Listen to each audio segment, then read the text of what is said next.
Yo! How's everybody doing out there? Welcome in, baby. Happy Wednesday. Happy Wednesday. How's everybody doing?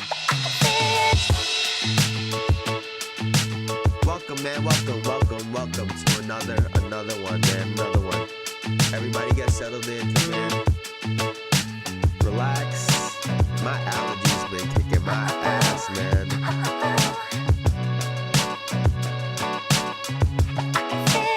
I feel so stuffed. Pause. But we got a lot of stuff to talk about today, man. We'll get right into it.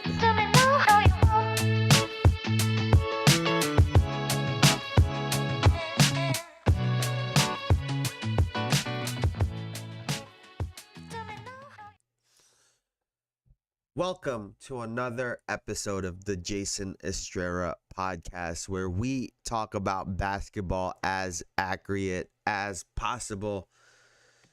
We've got a lot to talk about today. We have the first second round matchup that's been confirmed, finalized, right?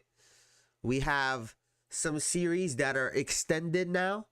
We have other series that are looking to close it out tonight. We have so much to talk about today. But first, before we talk about the game of basketball, the playoffs, we have to talk about, there's this little debate that's going on right now, man. And I can't believe that this is even a real thing. But apparently, people seem to believe that 100 men can beat one gorilla. Apparently,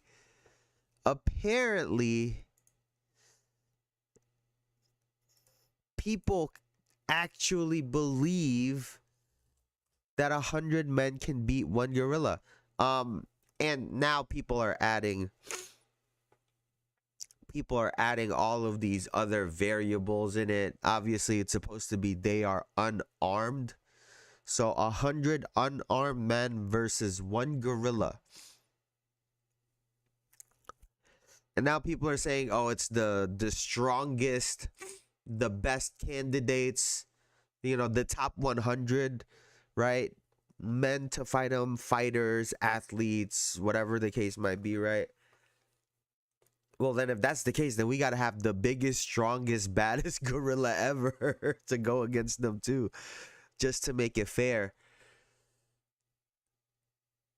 Let's just ask ChatGPT.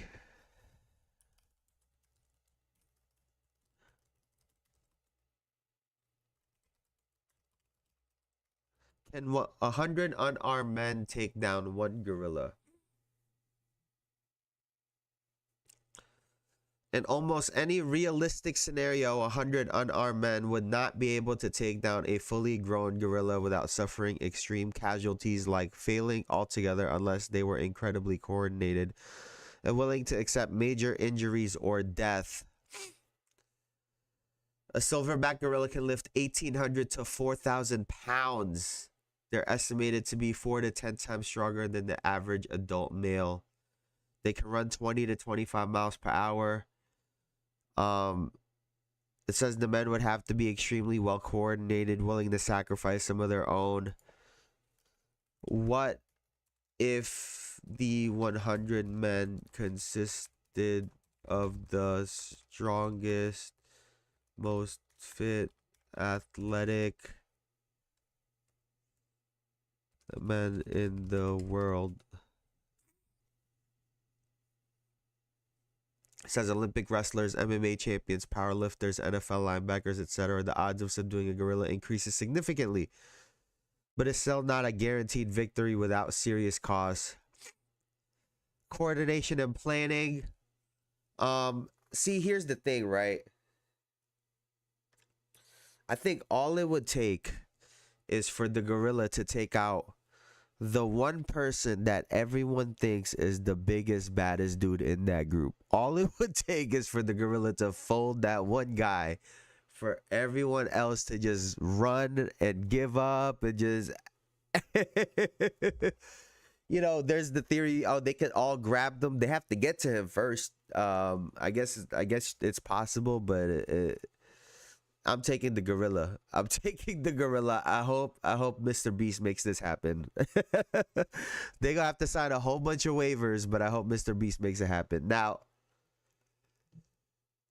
let's get into some basketball. We'll start with the blowout on Monday night, the Cleveland Cavaliers versus the Miami Heat. This looked like it was 100 it was 100 men versus one gorilla.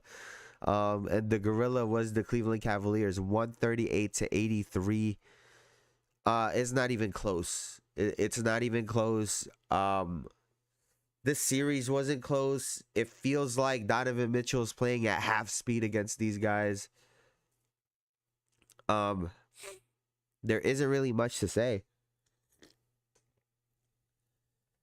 Tyler Hero said there was no way that they would get swept. And then proceeded to get swept. He had 4 points, was 1 of 10 from the field, 1 of 9 from 3. 1 rebound, 1 assist. It was just an awful game. Awful game for everybody. Right? It was an awful game out of everyone involved. For Cleveland, it's really just looking ahead, right? So we'll get more into their potential matchup later. But this was an easy victory. It looked like Miami gave up halfway through. What was the 72-33? Yep, the game was right there, 72-33. The game was over. So not really much to go over in that one. We have to see how the Cleveland Cavaliers look when they get tested, which I think will happen in the next round. So let's move on, right, to one of the better series, right? It's a 3-1 lead right now for the Golden State Warriors, but it's been a lot closer than that, right? 109-106, the Golden State Warriors defeated the Houston Rockets on Monday night in San Francisco, right? And it was really a Jimmy Butler game, right? 7 of 12 from the field, 1 of 2 from 3, 12 of 12 from the free throw line, 5 rebounds, 6 assists, a block to go with 27 points. Pods, Brandon Podziemski had 26, 5 assists, 5 rebounds, 2 steals, a block. 9 of 18 from the field, 6 of 11 from 3. For the Houston Rockets, Sengun had 31, 12 of 28 from the field, 7 of 10 from the line to go with 10 rebounds, 5 assists, and 2 steals. And Fred VanVleet was shooting the lights out, 25 points, 8 of 13 from the field, 8 of 12 from 3, 1 of 1 from the line to go with 6 assists and 2 rebounds. So an extremely close game. And if you guys notice, I did not mention Steph Curry's name out of those guys.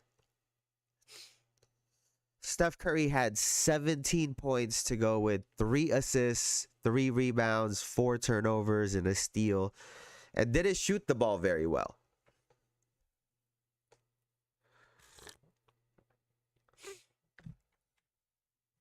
What's up, Bruce?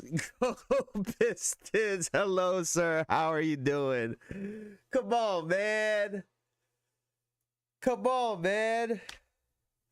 Man, my allergies been killing me this week. The Knicks loss is not a good time right now. It's not a good time right now. I gotta go get some allergy medicine after this, but we gonna get to my New York Knicks in a little bit. We're gonna talk about your Golden State Warriors first, right? A couple things to note with this Warriors Rockets series. A lot of people are talking about getting Kevin Durant, about getting lost allergy. I'm allergic to bad New York Knicks games, man. That's what it is. But everyone is really looking at Jalen Green in this series. He is, their first or second best player, but he is also the X factor. He had 38 points one game, right? One game. And then he had 8 last game. And let me see. 9 and then 8. Right? And so, if you're the Houston Rockets in a 3-point loss, Jalen Green was -7 from his average in this series. He's been averaging 15 points per game, which is underwhelming for him. Steph Curry had 17, which is 9 less than what he's been averaging this series at 26. They would have won if Jalen Green would have given them just anything. And, it's a testament to the Houston Rockets defense. They've done a really, really great job of containing Steph Curry, right? There is a body on Steph Curry from the tip-off. And so they've had to rely on Jimmy Butler and these other guys to step up, and they have, right? They have stepped up. And if you're the Rockets, you got 25 out of Van Vliet, 31 out of Sengun, 17 out of Amen Thompson. The only one missing in that equation is Jalen Green. If he could step up and be that number one player for them, they could be a really scary team without having to get rid of their whole roster for a star player. But if they lose the next game and get bounced out the first round 4-1, that's exactly what they might do, right? They might end up getting rid of a whole bunch of young, talented players instead of sticking it out because Jalen Green underperforms. And like I said, he didn't have to have 30. He just needed to get the 15 that he's averaging for the series. And so, the Houston Rockets, they play a real physical brand of basketball, and it's worked so far. Now,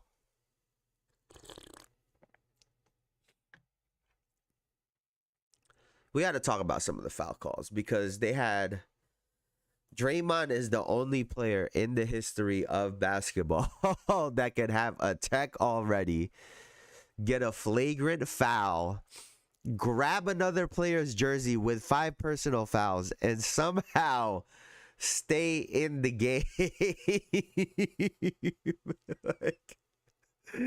Draymond Green is the only player.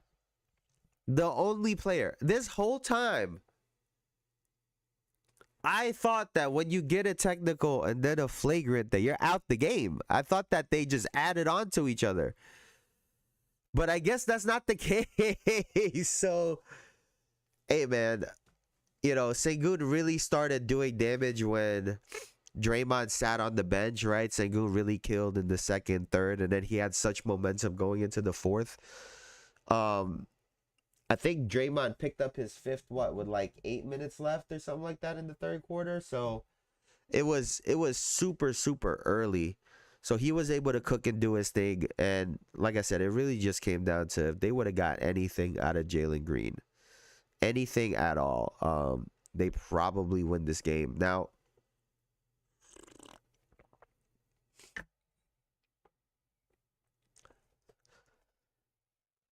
these have been some really good series so far, man, this year. I think it's going to be super underrated, just because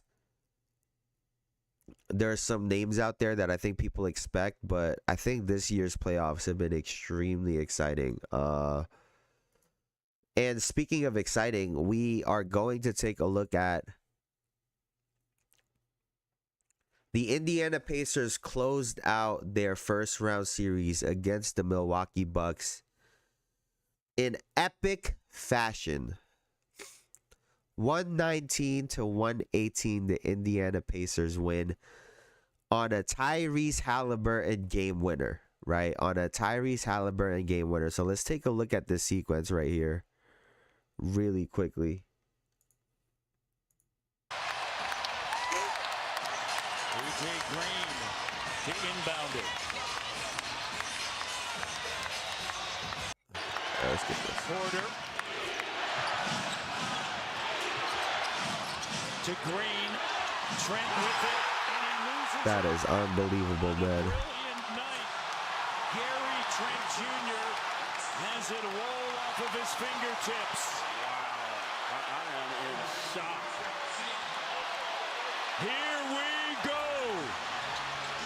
Haliburton. 5 seconds. 4 seconds. Haliburton for the lead. 1.3 to go. Pacers by 1. Porter to inbound it. No. Yes, it flies. Comeback team. 118. And then, you know, just so it can show a little bit of the drama that unfolded after. Still cannot believe we saw what we just saw. I don't believe this. This is incredible. And, you know, after such an incredible ending to the game, this is sort of what became the story. Let's take a look at what happened here. In games, that is right up there with them. The 8-0 run occurred, Greg, in the last 35 seconds. Crazy. And let's just address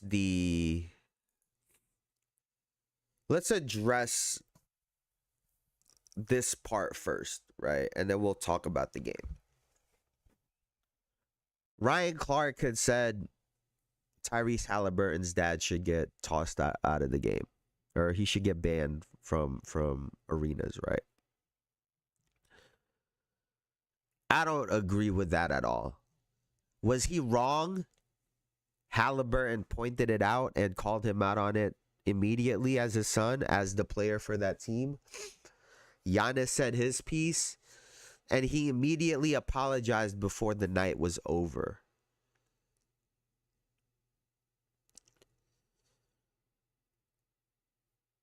That's all that we could ask for, right? That's all that we can ask for, is for someone to acknowledge when they do something.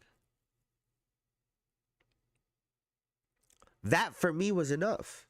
If it happens again, then we have this discussion. But to all of a sudden jump to he should be banned from NBA games, I think is a stretch. We've seen, like LeBron stepped to Stephen A. Smith, like others have spoken about protecting their kids. Did he overstep his boundary as a dad? Absolutely, because that had nothing to do with him. He made the moment about himself in that scenario, which he shouldn't have done. His son had done something unbelievable. And a part of it is probably because he hears a lot of the noise. He saw the overrated stuff. Tyrese Haliburton tweeted about it. And so that's probably what that response was, and it just came out the wrong way, and he was obviously talking smack in the middle of competition to Giannis, who's a competitive person. But to say that he should get banned from NBA arenas, I think is taking it too far. I think that's too far. Everyone said their piece, let it move on. Now, the other part in it was the hug that Giannis gave to Benedict Mathurin. And they got into it a little bit. And that was, I don't know about y'all, but like, you can't hug me the way that you did in that way. And like, we not family for real. Or like, you know what I'm saying? Like, that was crazy the way he hugged him like he was his son. Like, he sunned him. And so I could see why Benedict Mathurin had reacted the way that he did. So, Giannis in the middle of a lot of drama, and it's not gonna end there, right? Because they already announced that they're gonna have a meeting. Giannis is with the Milwaukee Bucks regarding his future with the team. There's been a lot of rumors about him, requesting a trade, wanting to go somewhere else. The Knicks, the Spurs, the Rockets, every team has been rumored, right, with Giannis. So this is going to go a really long way. There's the fact that he hasn't won a series since he's won a championship, right? He was on a losing streak up until they won the other night for the first time. And so his playoff success has really hinged on that one championship run that they had. And let's call it what it is, right? If it wasn't for Kevin Durant's big toe and that team getting injured, we could be having a very different conversation right now about Giannis, right? And it wouldn't be a super positive one. So something to just take note of. I didn't like the fact that he brought up the fact that he was a champion and then says, I'm not trying to say anything or downplay anything that they've done. I get what he was trying to say, right? Talking about win with grace, right? Win with humility, which is kind of what he wanted. He talked about that's how he was raised, but you can't tell somebody else how to celebrate at the same time, right? That's Haliburton, his dad celebrating him in that way. So, that's that. But to turn our attention to that, the winners of the series, the Indiana Pacers.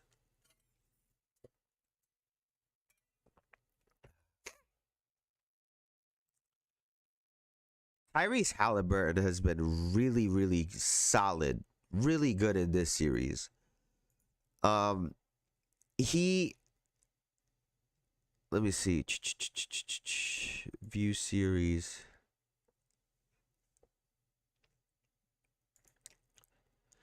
Right, so right now Haliburton is averaging 17.6 to go along with 11.6 assists and 6.4 rebounds per game. Siakam is leading the Pacers at 19.8 points, 6 rebounds, and 2.4 assists. So really doing it as a committee. They have 7 players averaging in double figures in this series compared to 5 for the Milwaukee Bucks. And really, Haliburton has really built up a reputation in the NBA. There was, some of the comments from Tim Hardaway Sr. Obviously, the anonymous NBA poll, the players poll, saying that he's the most overrated player in the league. And to respond the way that he has and the way that he did, I think it goes a really long way. And, maybe this is a jumping point for him, right? Maybe this unlocks that villain arc, that demon mode that people like to call, right? Because not only is he getting doubted by the outside world, right, by the fans and the analysts, he's getting doubted by his peers. And so the type of energy that he's been bringing at people, right, talking a lot of shit, and let's call it what it is when it comes to Haliburton, it's because he's light-skinned too, right? There's a lot of, there's that people instantly think that you're soft, right? That's how they view light-skinned players in the NBA. They instantly think that they're soft. I'm not saying he's Steph Curry, but Steph Curry had to deal with it. And, he's had to overcome that to a large extent. He's had to blow up on people, and he's had his moments, but this might be unlocking that for Tyrese Haliburton. Mind you, this is the second game winner he's hit on Giannis. The second game winner. He hit the three on him, the crazy three on him. And so if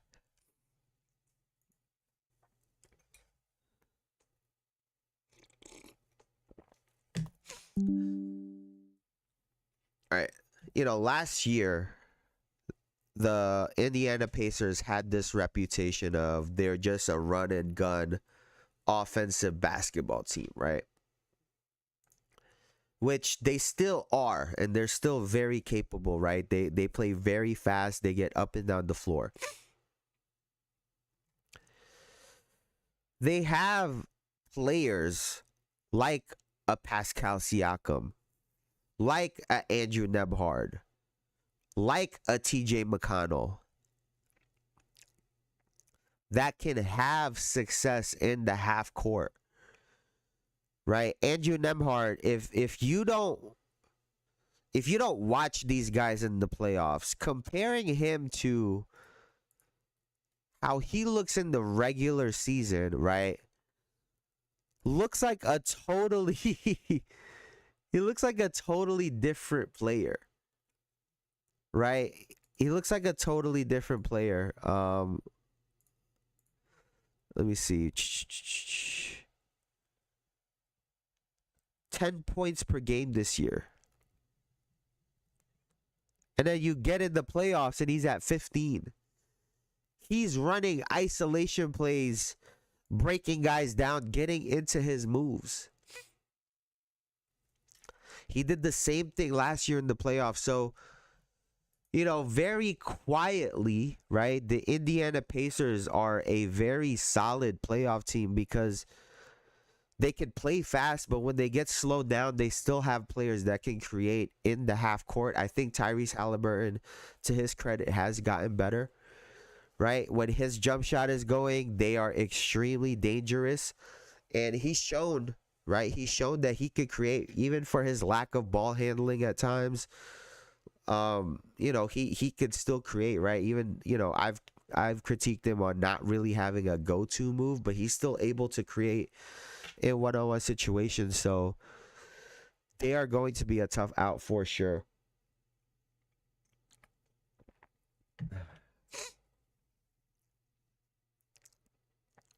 All right, let's take a look at this. The next game. Oh my God. Why? Why did these guys have to lose? Why did my Knicks have to lose?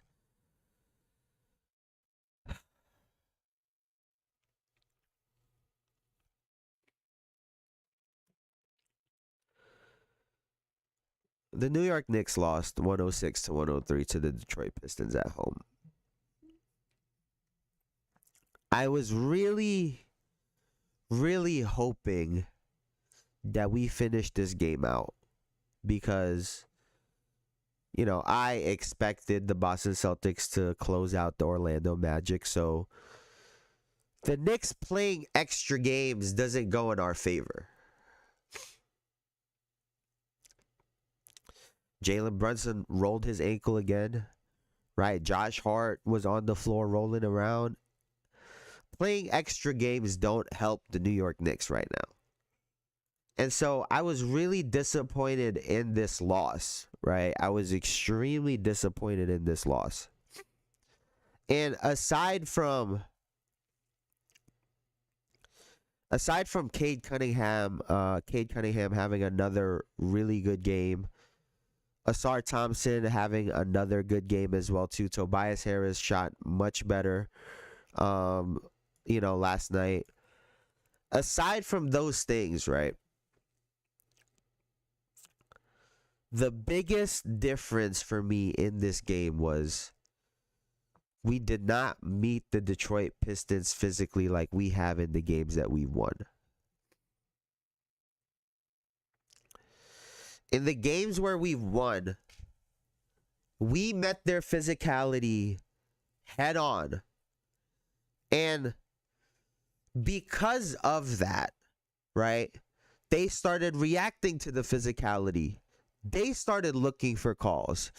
And then it got even worse when Jalen Brunson would foul bait, when Cat would get fouls, when the team would draw fouls. So it would take the Detroit Pistons out of the games a lot of times, right? Because they were more worried about the referees and the officials than the actual game itself. Last night, there was a lot less of that. Last night, the Detroit Pistons played through contact. They played through the physicality. And there wasn't as much arguing or complaining that we've seen in the last couple of games. And that minor difference, I think, is what changes these games and what changes this series. Because in this game in Detroit, right,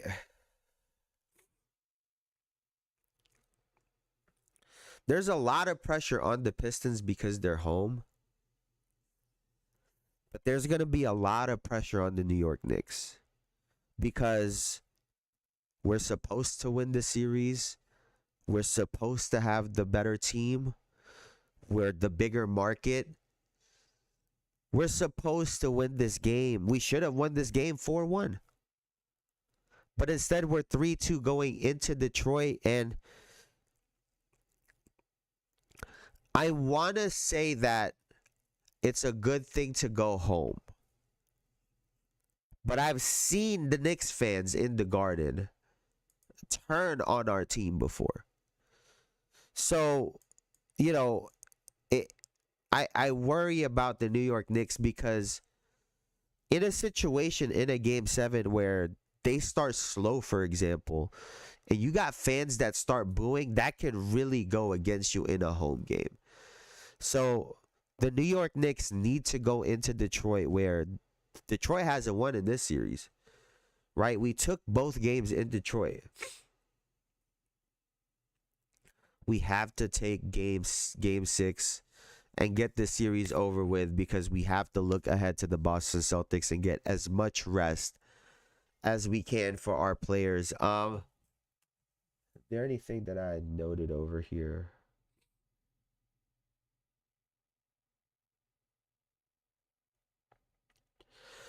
This is the other thing. And a part of it was obviously the Jalen Brunson injury, right? And my dad was livid because it was the 2-minute mark of the fourth quarter when both Brunson and Hart were walking to the scorer's table to check into the game. They didn't get into the game until like 36 seconds left. A whole minute and a half of game time went by before they were able to get into the game. And I'll give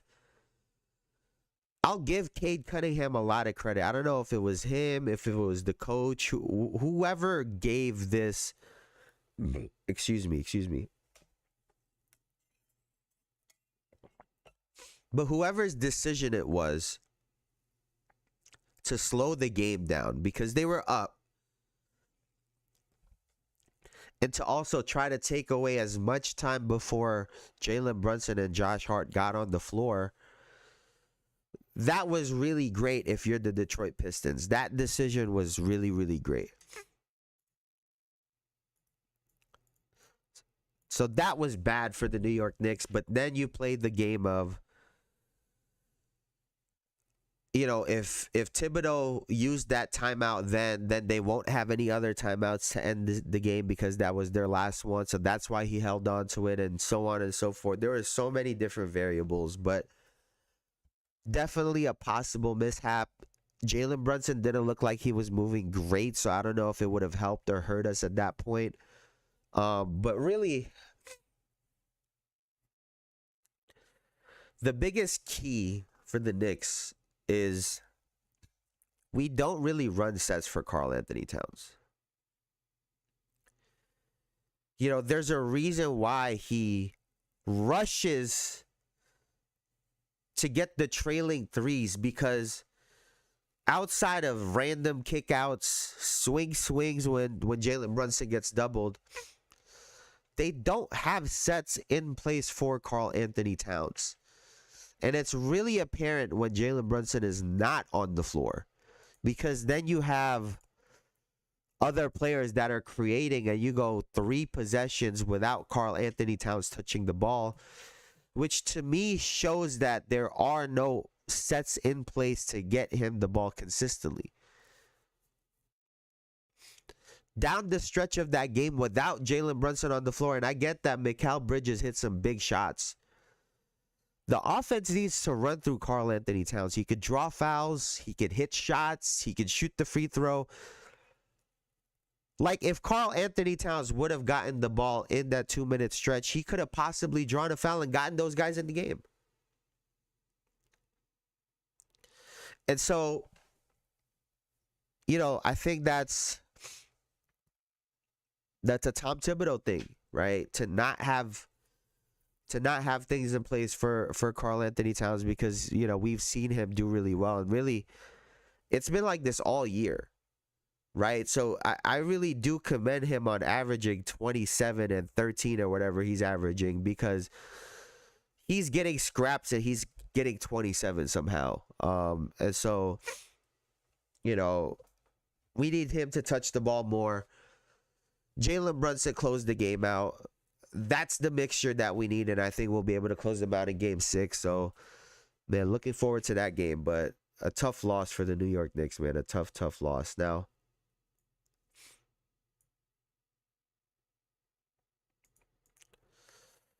we look at the Orlando Magic losing to the Boston Celtics 120-89, and you had maybe the most uncharacteristic first half that you will have from the Boston Celtics. Not only did they take 6 3-pointers, right, which is extremely low. This is a team that'll put up 23s and a half easily. So not only did they only take 6 3-pointers, but they made none. They made no 3-pointers in the first half, and they were only down 49-47. So,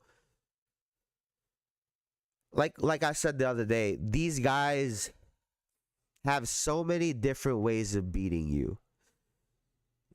This was a slow one-on-one matchup type of series, and they were still able to win the games pretty convincingly, I'd say.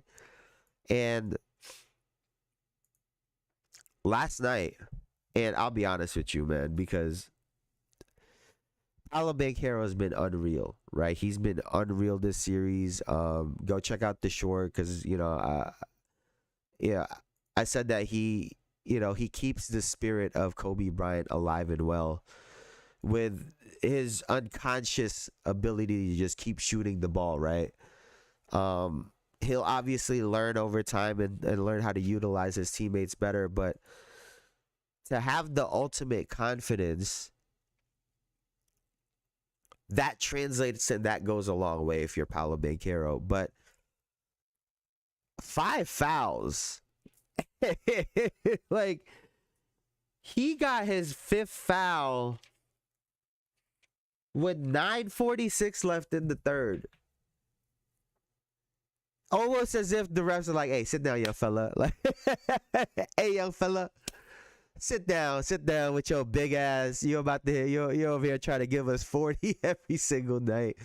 We need the Boston Celtics to move on." So that's what that felt like to me, because 5 fouls with 9:46 as the star player on the other team it's ridiculous. It's ridiculous.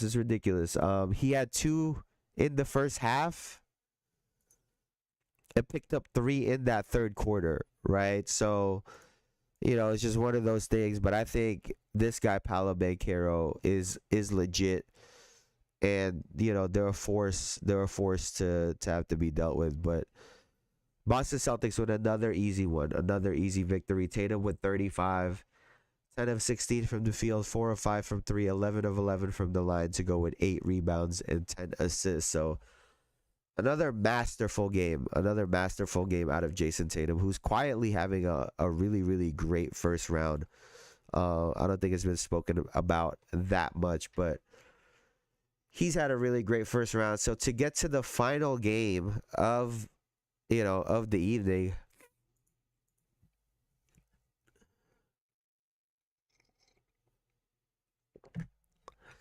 so the final game, we have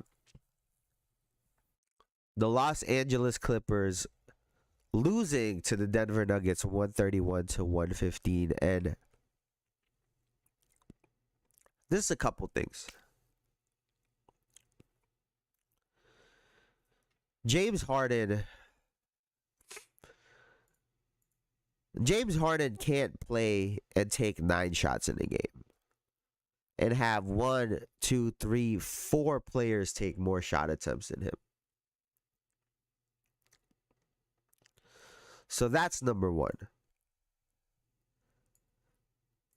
Number two,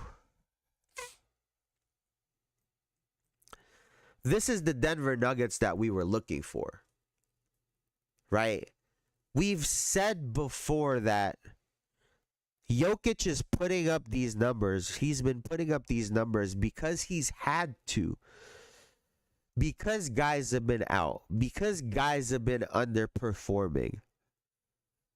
But if Jamal Murray is 25-40 on any given night, they make it to the Western Conference Finals. Like, the problem is he hasn't been like that consistently, and the rest of the team hasn't been there either. So, when you get a game like last night where everyone is hitting on all cylinders, Jokic should get a 13-point triple-double and just sort of play in the background.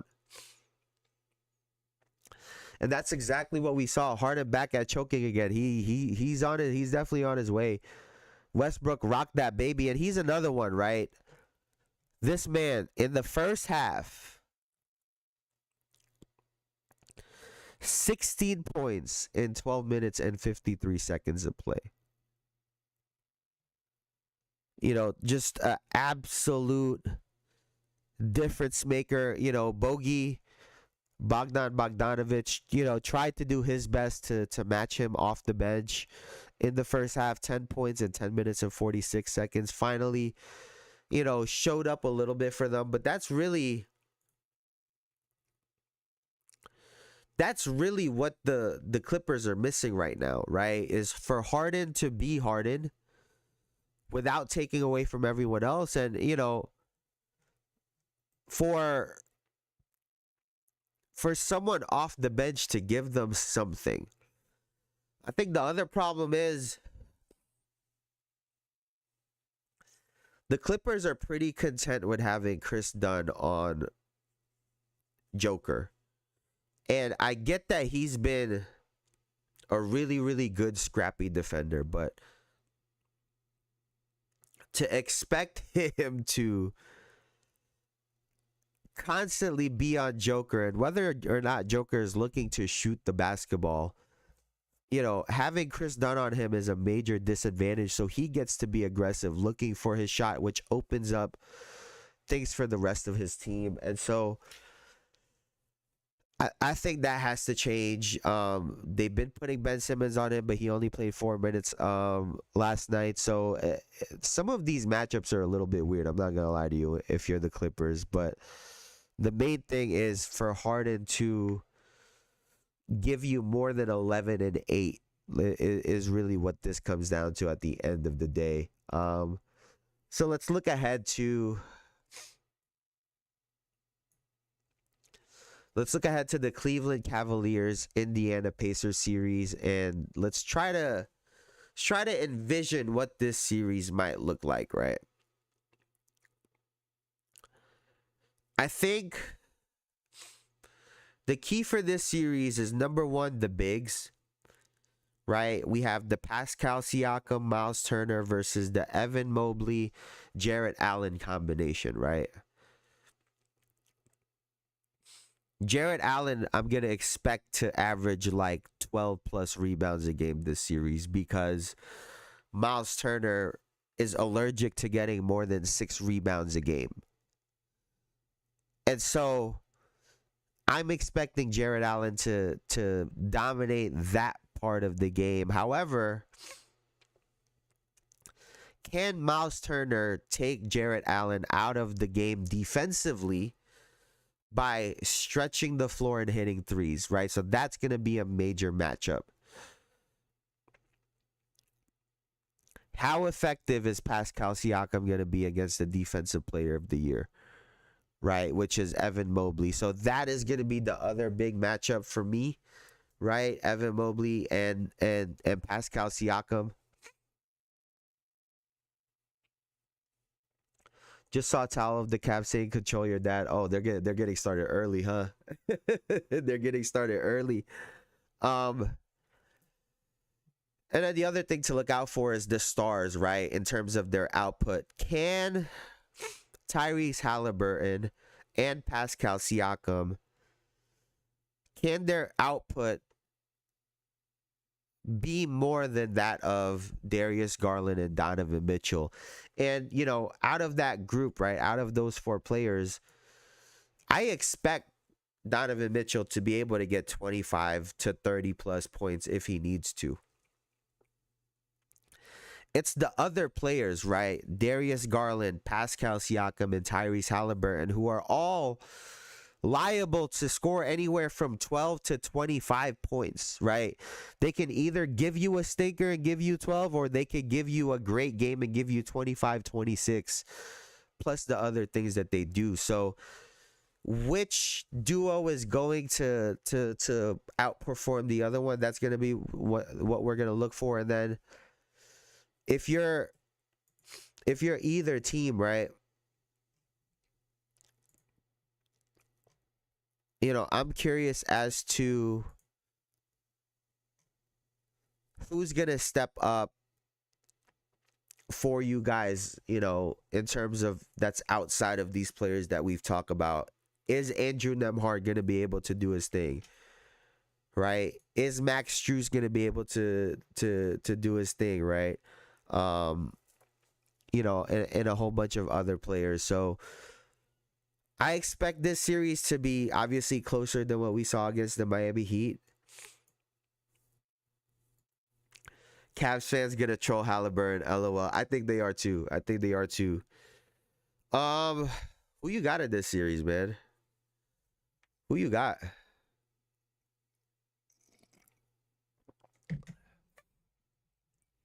I like Cleveland in this series, but I think it could get really interesting.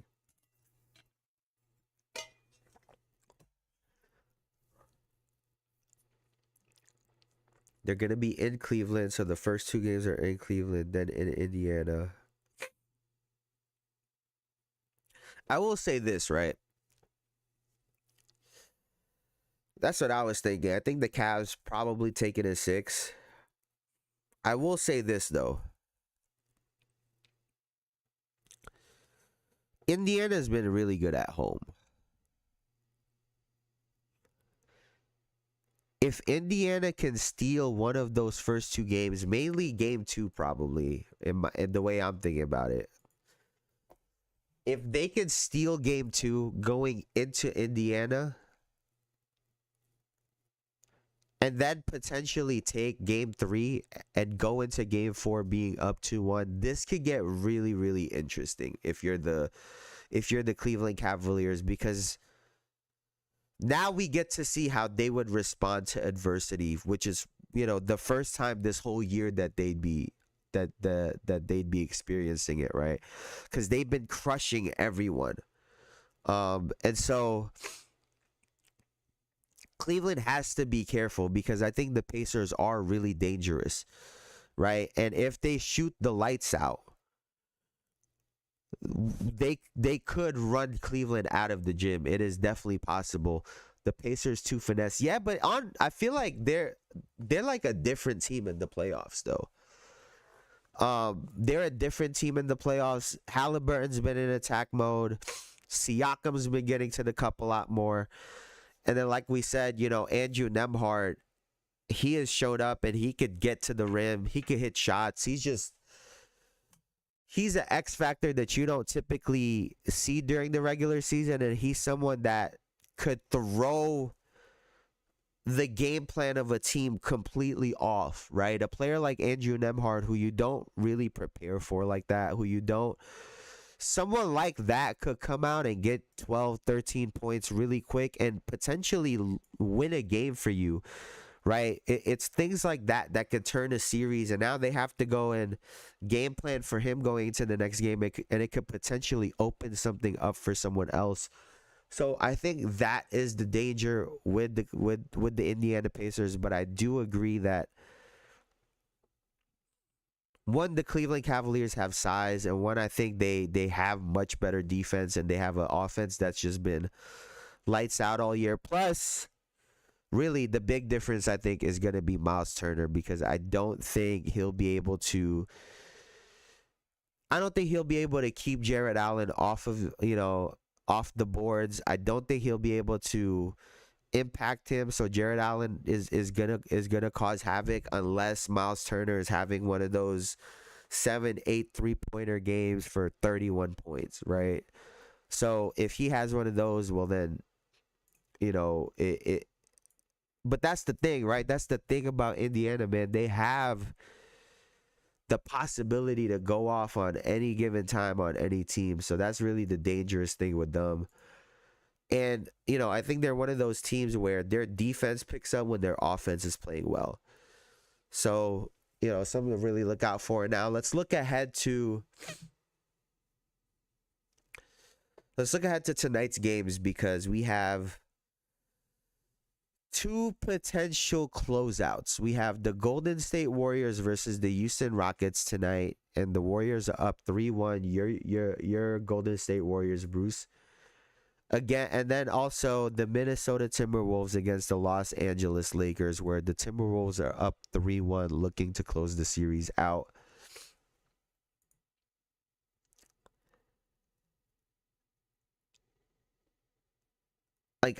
There's no way, right? There's no way that Jalen Green has 3 bad games under 10 points in a row, right? I also don't think that means they win the game. I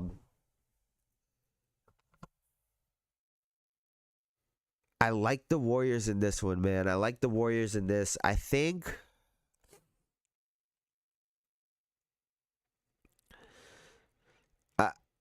I genuinely think that Steph is gonna get off this game because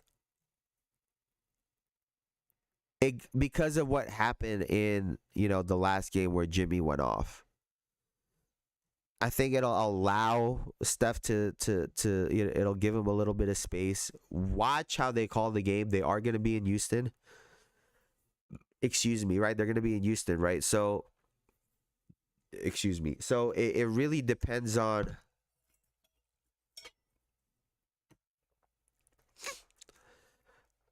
VanVleet was the only good 3-pointer last game. Yeah, but y'all only won by 3. Right? And all they needed from Jalen Green was to get 13, 14, 15 points. Like, they didn't need him to have a heroic game. And they probably take that game. And this is, a different series right now. But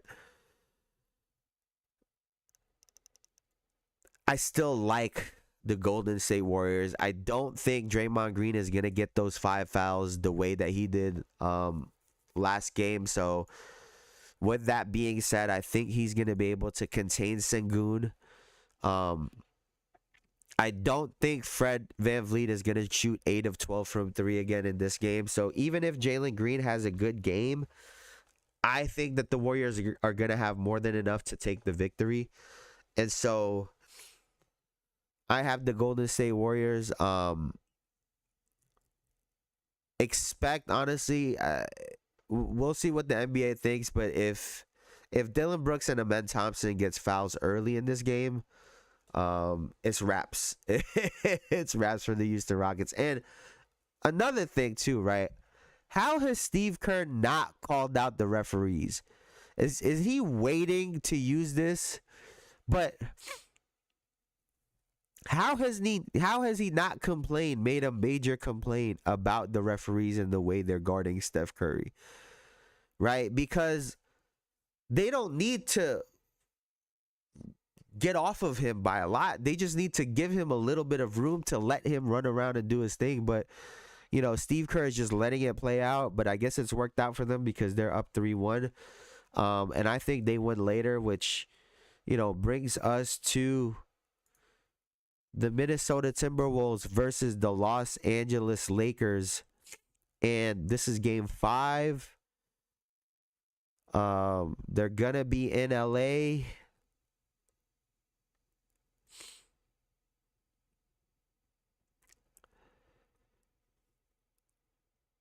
There's no way the NBA lets the Lakers lose, right?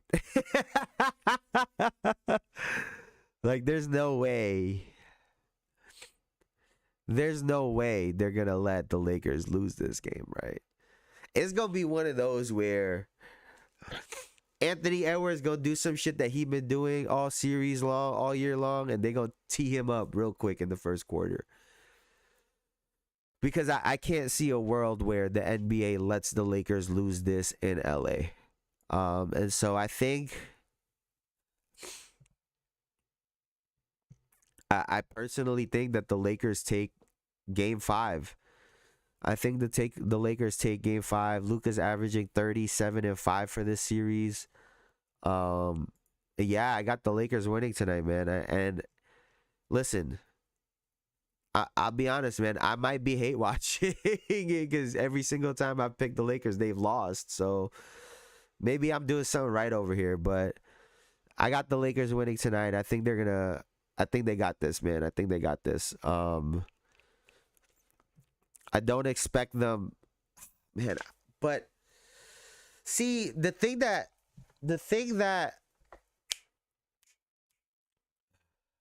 JJ Redick did the other night could really hurt them, though.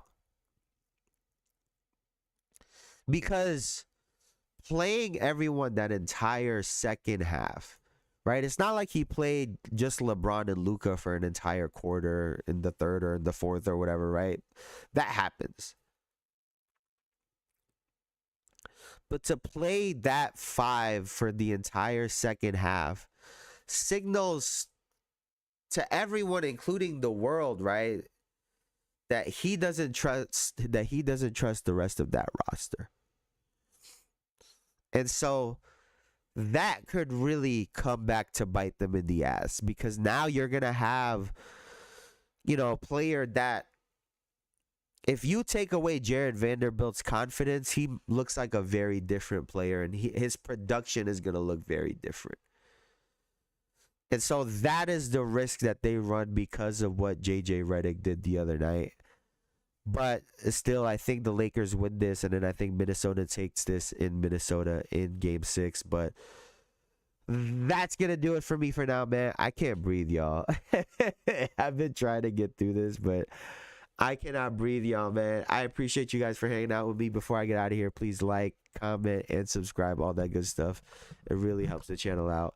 We try to take this to the moon. The shorts have been doing so well, so I thank you guys for watching. I thank you guys for hanging out. Bruce, you're the GOAT. I appreciate you. I can't wait to watch these games later. Y'all have a great rest of y'all day. Y'all have a great Thursday, and we will meet back here on Friday, man. I'll see y'all later. Peace, peace, peace, peace, peace. Have a good one, man.